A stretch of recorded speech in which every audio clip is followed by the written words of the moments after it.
नमस्कार। राष्ट्रीय समाचार से मैं अनुपम शर्मा। आप देख रहे हैं अंतर्राष्ट्रीय समाचार का खास प्रोग्राम ग्लोबल फ्रंटलाइन। आज की दुनिया नए साल में कदम रखे है, लेकिन जश्न से पहले ही कई देशों में मातम पसरा हुआ है। कहीं न्यू ईयर सेलिब्रेशन आग की लपटों में बदल गया, तो कहीं धार्मिक पहचान के नाम पर इंसान को जिंदा जला दिया गया। यूरोप से लेकर एशिया और अमेरिका तक दुनिया इस वक्त आग, आक्रोश, आर्थिक तबाही और युद्ध की चेतावनियों के साए में है। चीन ताइवान के बीच बढ़ता तनाव हो, ईरान पर सड़कों पर उतरी भीड़ हो, या फिर अमेरिका वेनेजुएला के बीच बढ़ती सैन्य टकराव की आहट, आज की हर खबर आने वाले कल की दिशा तय करने वाली है। इन सब पर करेंगे विस्तार से चर्चा। पहले आज एक नजर आज की हेडलाइंस पर।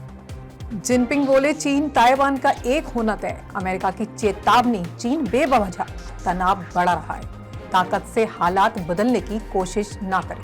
ट्रंप ने वेनेजुएला के खिलाफ सैन्य कार्रवाई तेज की। जवाब में वेनेजुएला ने 5 अमेरिकी नागरिकों को हिरासत में लिया। ईरान में बढ़ती जनता, ग्रामीण इलाकों तक फैला हिंसक आंदोलन, 7 लोगों की हुई मौत। ईरान में $1 की कीमत 14 लाख रियाल के पार। कई शहरों में विरोध प्रदर्शन। जर्मनी के बैंक से 290 करोड़ की चोरी। पार्किंग की दीवार में छेद कर तिजोरी तक पहुंचे चोर। अब खबरें विस्तार से। स्विट्जरलैंड में नए साल का जश्न उस वक्त सबसे बड़े हादसे में तब्दील हो गया जब एक बार में लगी भीषण आग ने करीब 40 लोगों की जान ले ली और 100 से ज्यादा लोग गंभीर बताए जा रहे हैं। दक्षिण पश्चिम स्विट्जरलैंड के मशहूर स्की रिजॉर्ट शहर में न्यू ईयर सेलिब्रेशन के दौरान अचानक आग भड़क गई। चश्मदीदों के मुताबिक कुछ ही सेकंड में पूरा बार धुएं में और लपटों में भर गया। एक महिला जो इस हादसे में बाल बाल बची, उसने बताया, हमारे आसपास लोग जल रहे थे, कुछ लोग वहीं गिर पड़े और मर गए। चीख पुकार हर तरफ थी। घायलों को तुरंत अस्पताल में भर्ती कराया गया। कई की हालत अभी भी नाजुक बताई जा रही है। स्विट्जरलैंड की राष्ट्रपति ने इस हादसे पर गहरा शोक जताते हुए कहा है, यह देश के इतिहास की सबसे भयावह त्रासदियों में से एक है। ब्यूरो रिपोर्ट, राष्ट्रीय समाचार। इसी कड़ी में स्विट्जरलैंड के एक और स्की रिजॉर्ट से बेहद डराने वाली खबर सामने आई है। न्यू ईयर की रात स्की रिजॉर्ट बार में जोरदार धमाका हुआ, जिसके बाद आग फैल गई। न्यू ईयर की रात एक स्की रिजॉर्ट वॉर में जोरदार धमाका हुआ, जिसके बाद आग चारों तरफ फैल गई। स्थानीय मीडिया के मुताबिक दर्जनों लोग मारे जाने की आशंका बताई जा रही है, जबकि 100 से अधिक लोग गंभीर रूप से घायल हैं। कई अब भी लापता बताए जा रहे हैं। हालांकि पुलिस और प्रशासन ने अभी मृतकों की आधिकारिक संख्या की पुष्टि नहीं की है। स्विस अधिकारियों का कहना है कि प्रारंभिक जांच में इसे आतंकी हमला नहीं बल्कि आग से जुड़ी दुर्घटना माना जा रहा है। हादसे के बाद सामने आ रही चश्मदीदों की गवाही रोंगटे खड़े कर देने वाली है। एक प्रत्यक्षदर्शी ने बताया, हमने लोगों की मदद के लिए चीखते चीखते चीख सुनी। चारों तरफ धुआं, आग और अफरा तफरी मची थी। किसी को समझ नहीं आ रहा था कि बाहर कैसे निकले। सोशल मीडिया पर सामने आए वीडियो में साफ दिख रहा है कैसे जश्न का माहौल कुछ ही पलों में चीख पुकार और तबाही में बदल गया। ब्यूरो रिपोर्ट, राष्ट्रीय समाचार। अब एक बेहद गंभीर और संवेदनशील खबर बांग्लादेश से, जहां धार्मिक पहचान के नाम पर बर्बरता की सारी हदें पार कर दी गई। बांग्लादेश के तलई गांव में रहने वाले हिंदू कारोबारी खनौन चंद्र दास को 31 दिसंबर की रात पेट्रोल डालकर जिंदा जला दिया गया। घटना उस वक्त हुई जब वे कीरभंगा बाजार में अपनी दुकान बंद कर घर लौट रहे थे। यह मामला ऐसे समय हुआ है जब भारतीय विदेश मंत्री एस जयशंकर हाल ही में ढाका का दौरा कर चुके हैं। स्थानीय लोगों और मानवाधिकार संगठनों का आरोप है यह मामला लक्षित सांप्रदायिक हिस्सा है। घायल कारोबारी को गंभीर हालत में अस्पताल में भर्ती कराया गया है, जहां उसकी हालत नाजुक बताई जा रही है। घटना ने बांग्लादेश में अल्पसंख्यकों की सुरक्षा पर फिर बड़े सवाल खड़े कर दिए हैं। ब्यूरो रिपोर्ट, राष्ट्रीय समाचार। और अब रुख करते हैं अमेरिका का, जहां एक तरफ दुनिया के कई हिस्सों में नया साल मातम और हिंसा के साए में शुरू हुआ। वहीं अमेरिका में सत्ता के गलियारों में जश्न का माहौल देखने को मिला। अमेरिकी राष्ट्रपति डोनाल्ड ट्रंप ने नए साल की पूर्व संध्या फ्लोरिडा में अपने निजी और आलीशान क्लब मार-आ-लागो में मनाई। न्यू ईयर पार्टी में ट्रंप अपने समर्थकों और सहयोगियों और खास मेहमानों के साथ नजर आए। सोशल मीडिया पर सामने आए वीडियो और तस्वीरों में देखा जा सकता है कि पार्टी में म्यूजिक और डिनर का आयोजन था। ट्रंप समर्थकों ने यूएसए के नारे लगाए। राष्ट्रपति ट्रंप ने समर्थकों का अभिवादन स्वीकार किया। यह पार्टी ऐसे वक्त पर हुई है जब अमेरिका में राजनीति बेहद गर्म है और एक चुनावी माहौल है। दूसरी ओर अंतर्राष्ट्रीय स्तर पर अमेरिका की भूमिका को लेकर बहस तेज है। विशेषज्ञों का मानना है कि यह न्यू ईयर पार्टी सिर्फ निजी जश्न नहीं थी, बल्कि राजनीतिक ताकत और समर्थन का सार्वजनिक प्रदर्शन भी थी।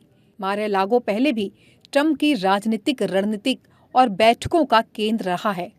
न्यू ईयर सेलिब्रेशन के दौरान ट्रंप ने मीडिया से संक्षिप्त बातचीत की और नए साल को लेकर सकारात्मक संदेश भी दिया। हालांकि किसी बड़े राजनीतिक ऐलान से परहेज भी किया। ब्यूरो रिपोर्ट, राष्ट्रीय समाचार। 2 जनवरी इतिहास में दर्ज है एक निर्णायक तारीख। जनवरी इतिहास में यानी कि 2 जनवरी इतिहास में एक ऐसी तारीख के रूप में दर्ज है जिसने यूरोप की सियासत, धर्म और सत्ता के नक्शे को हमेशा हमेशा के लिए बदल दिया। यही वो दिन था जब इबेरियन प्रायद्वीप से मुस्लिमों के सदियों पुराने शासन का अंत हुआ था। आज ही के दिन स्पेन से खत्म हुआ था मुस्लिमों का शासन। ईसाई सेनाओं ने मचाई थी भारी तबाही। साल 1482 से 1492 तक चली ग्रेनाडा की जंग यूरोपीय इतिहास की सबसे निर्णायक लड़ाइयों में से एक मानी जाती है। ये युद्ध स्पेन में मुस्लिम शासन के अंतिम गढ़ ग्रेनाडा को बचाने की आखिरी कोशिश था। इस जंग के केंद्र में थे कैस्टिले की रानी इजाबेला आई ऑफ कैस्टिल और उनके पति आरागोन के राजा फर्दिनांड II ऑफ अरगोन। इन दोनों शासकों के संयुक्त शासनकाल में कैस्टिले और आरागोन की सेनाओं ने नासरी राजवंश द्वारा शासित ग्रेनाडा अमीरात पर निर्णायक हमला बोला। 10 साल चली जंग। हर साल एक ही पैटर्न। ये जंग करीब 10 वर्षों तक चली। हर साल वसंत में शुरू होती और सर्दियों में रुक जाती थी। ग्रेनाडा उस वक्त आंतरिक झगड़ों, सत्ता, संघर्ष, गृह युद्ध से कमजोर हो चुका था। वहीं दूसरी ओर ईसाई सेनाएं पूरी तरह एकजुट थी। टैक्स, तोपें और आर्थिक कमजोरी हमलों से बचने के लिए ग्रेनाडा को कैस्टिले को भारी टैक्स देना पड़ता था, जिससे उसकी अर्थव्यवस्था पूरी तरह चरमरा गई। ईसाई सेनाओं ने इस युद्ध में तोपों और आधुनिक हथियारों का जबरदस्त इस्तेमाल किया। परिणाम ये हुआ कि ग्रेनाडा के शहर एक एक कर तेजी से उनके कब्जे में जाते चले गए। 2 जनवरी 1492 को ग्रेनाडा के अंतिम शासक मोहम्मद 12 ऑफ ग्रेनाडा ने कैस्टिले की सेनाओं के सामने आत्मसमर्पण कर दिया। इस जंग में ज्यादातर सैनिक, ज्यादातर पैसा कैस्टिले से आया था। युद्ध के बाद ग्रेनाडा को कैस्टिले में मिला लिया गया, जबकि आरागोन को नौसेना तोपे भारी आर्थिक लाभ मिले। यूरोप में स्पेन का उदय ग्रेनाडा की जंग के बाद हुआ। इबेरियन प्रायद्वीप से इस्लामी शासन का पूर्ण अंत स्पेन एक महाशक्ति के रूप में उभरा। इतिहासकारों के मुताबिक इस युद्ध में कम से कम 1 लाख लोग मारे गए या गुलाम बना लिए गए। शर्तें जो बाद में टूट गई। आत्मसमर्पण के बाद मुसलमानों के सामने कुछ शर्तें रखी गई। 3 साल तक ग्रेनाडा आने जाने की छूट मिली और लेकिन हथियार रखने की अनुमति को छोड़कर। जबरन धर्म परिवर्तन नहीं, लेकिन समय के साथ ये सभी शर्तें बेअसर कर दी गई। मोहम्मद 12 को थोड़ी रकम और एक पहाड़ी इलाके में छोटी रियासत दी गई, जो उन्हें स्वीकार नहीं थी। आखिरकार 1493 में मोहम्मद 12 सब कुछ छोड़कर मोरक्को चले गए, जहां वर्षों बाद उनकी मृत्यु हुई। और अब रुख करते हैं पश्चिम एशिया का, जहां ईरान में महंगाई और आर्थिक बदहाली के खिलाफ शुरू हुए विरोध प्रदर्शन अब ग्रामीण इलाकों तक फैल चुके हैं। हिंसा में अब तक कम से कम 7 लोगों की मौके पर ही मौत हो गई है, जबकि 13 से ज्यादा घायल बताए जा रहे हैं। ईरान की पैरामेडिकल फोर्स का एक जवान भी मारा गया। 50 से ज्यादा शहरों में प्रदर्शन हुआ। तेहरान से शुरू हुआ यह आंदोलन अब 50 से ज्यादा शहरों तक पहुंच चुका है। सबसे भीषण हिंसा हुई है तेहरान से करीब 300 किलोमीटर दूर अजना शहर में, जो ईरान के लोरेस्तान प्रांत में स्थित है। सरकारी इमारतों पर हमला, रिपोर्ट्स के मुताबिक आपको बताते हैं। लोरदेगान में सुरक्षा बलों और हथियारबंद प्रदर्शनकारियों के बीच भीषण झड़प हुई। गवर्नर ऑफिस में आगजनी और कई शहरों में रिवॉल्यूशनरी गार्ड की इमारतों पर कब्जा कर अदालतों की बिल्डिंग्स में प्रदर्शनकारियों का डेरा हुआ है। ईरान की सरकारी मीडिया ने बताया कि 6 गिरफ्तारियों की पुष्टि अभी तक हो चुकी है, जबकि अंतर्राष्ट्रीय मीडिया के मुताबिक गिरफ्तारियों की संख्या 20 से ज्यादा है। ईरान में हालत तेजी से बेकाबू होते दिख रहे हैं। विशेषज्ञों का मानना है कि अगर आर्थिक हालात में सुधार नहीं हुआ तो यह आंदोलन और ज्यादा उग्र रूप ले सकता है। ब्यूरो रिपोर्ट, राष्ट्रीय समाचार। चीन और ताइवान के बीच फिर से तनाव बढ़ गया है। चीन के राष्ट्रपति शी जिनपिंग ने नए साल के भाषण में कहा कि ताइवान चीन का हिस्सा है और दोनों देशों के बीच खून का रिश्ता है। साथ वो उन्होंने कहा कि चीन और ताइवान का एक होना समय की मांग है और इसे कोई रोक नहीं सकता। ताइवान की सरकार ने इसे बहुत उकसाने वाला कदम बताया और कहा कि इससे पूरे क्षेत्र में अशांति फैल सकती है।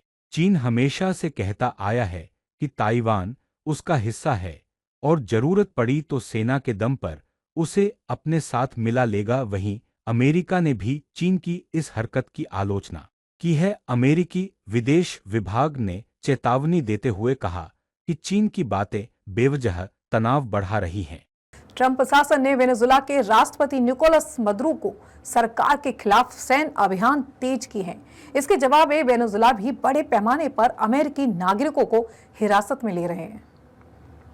न्यूयॉर्क टाइम्स की एक रिपोर्ट के अनुसार यह गिरफ्तारियां कैरेबियन सागर और पूर्वी प्रशांत महासागर में अमेरिकी सैन्य गतिविधियों के बढ़ने के बीच हो रही हैं, जो सितंबर महीने से शुरू हुई थी।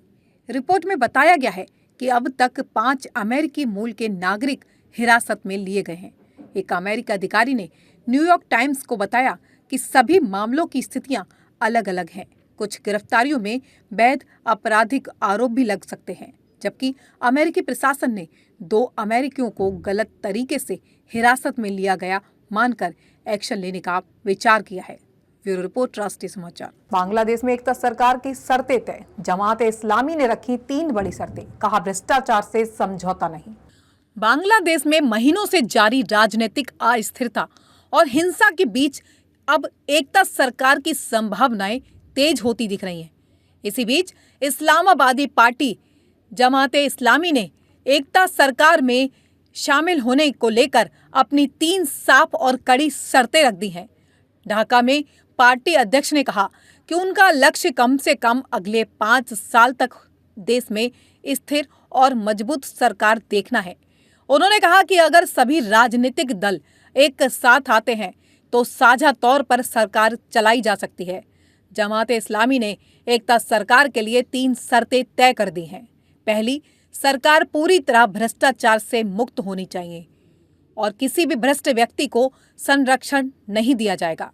दूसरी, देश में सामाजिक न्याय सुनिश्चित किया जाएगा और इसमें किसी भी तरह का राजनीतिक हस्तक्षेप बर्दाश्त नहीं किया जाएगा।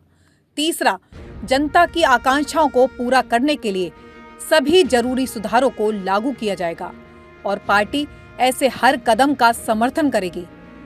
पार्टी अध्यक्ष ने साफ कहा, जो भी राजनीतिक दल इन 3 शर्तों को मानने के लिए तैयार होगा, उसके लिए एकता सरकार के दरवाजे खुले हैं। बांग्लादेश में लंबे समय में जारी राजनीतिक संकट के बीच इस बयान को सत्ता संतुलन की दिशा में एक अहम संकेत माना जा रहा है। ब्यूरो रिपोर्ट, राष्ट्रीय समाचार। ईरान की मुद्रा रियाल अमेरिकी डॉलर के मुकाबले गिरकर इतिहास के सबसे निचले स्तर पर पहुंच चुकी है। ताजा आंकड़ों के मुताबिक अब 1 अमेरिकी डॉलर खरीदने के लिए करीब 14 लाख ईरानी रियाल खर्च करने पड़ रहे हैं। इस गिरावट में देश में महंगाई और बढ़ गई है। रियाल में यह भारी गिरावट ऐसे समय आई है जब ईरान पहले से ही अमेरिकी और पश्चिम देशों के प्रति प्रतिबंधों, क्षेत्रीय तनावों और घरेलू आर्थिक कुप्रबंधन से जूझ रहा है। डॉलर के मुकाबले रियाल के टूटने से आयात बेहद महंगा हो गया है, जिसका सीधा असर आम लोगों की जिंदगी पर पड़ रहा है। हालात इतने बिगड़ गए हैं कि ईरान के सेंट्रल बैंक के प्रमुख मोहम्मद रजा फरीजिन ने सोमवार को अपने पद से ही इस्तीफा दे दिया। रियाल के रिकॉर्ड निचले स्तर पर पहुंचते ही तेहरान ने कई अन्य शहरों में विरोध प्रदर्शन शुरू हो गए। लोग बढ़ती महंगाई, गिरती क्रय शक्ति और सरकार की आर्थिक नीतियों से नाराज हैं। ईरान के स्टेट स्टैटिस्टिक्स सेंटर के मुताबिक दिसंबर में देश की महंगाई दर 42.2% तक पहुंच गई थी, जो पिछले साल इसी समय की तुलना में कहीं ज़्यादा है। यह दर नवंबर के मुकाबले भी 1.8% से अधिक है। सबसे ज़्यादा मार आम लोगों की रोजमर्रा की जरूरतों पर पड़ रहा है। ब्यूरो रिपोर्ट, राष्ट्रीय समाचार। जर्मनी शहर में स्थित स्पार्क्स बैंक में 290 करोड़ की चोरी की गई। चोरों ने बैंक की पार्किंग गैराज की दीवार में बड़ा छेद किया और सीधे तिजोरी तक पहुंच गए। जर्मनी के गेल्सेकिर्चेन शहर में स्थित स्पार्क्स बैंक में 290 करोड़ रुपए की चोरी की गई है। चोरों ने बैंक की पार्किंग गैरेज की दीवार में बड़ा छेद कर दिया और सीधे तिजोरी तक पहुंच गए। इसके बाद उन्होंने 3250 से ज्यादा सेफ डिपॉजिट लॉकर तोड़ डाले और उनमें रखी नकदी और कीमती गहने लेकर फरार हो गए। पुलिस के मुताबिक चोरों ने इस वारदात को क्रिसमस की छुट्टियों के दौरान अंजाम दिया, जब ज्यादातर दुकानें और ऑफिस बंद रहते हैं। माना जा रहा है कि अपराधियों ने इस समय को जानबूझकर चुना ताकि किसी को शक न हो और इलाके में आवाजाही भी कम रहे। ब्यूरो रिपोर्ट, राष्ट्रीय समाचार। आज की खबरें यही खत्म होती हैं, लेकिन इन खबरों के सवाल अभी भी बाकी हैं। दुनिया अलग अलग नक्शों पर बंटी जरूर है, मगर डर, अस्थिरता और बेचैनी हर जगह एक जैसी है। कहीं अर्थव्यवस्था लोगों को सड़कों पर ले आई, तो कहीं सत्ता की जिद इंसानियत पर भारी पड़ती दिख रही है। नया साल उम्मीद लेकर आया है, लेकिन ये तस्वीरें याद दिलाती हैं कि शांति, सुरक्षा और संवेदनशीलता आज भी दुनिया की सबसे बड़ी जरूरत है। इन्हीं सच्ची और जमीन से जुड़ी खबरों के साथ मुझे अनुपम शर्मा को इजाजत दीजिए। आप देखते रहिए राष्ट्रीय समाचार। तब तक के लिए नमस्कार।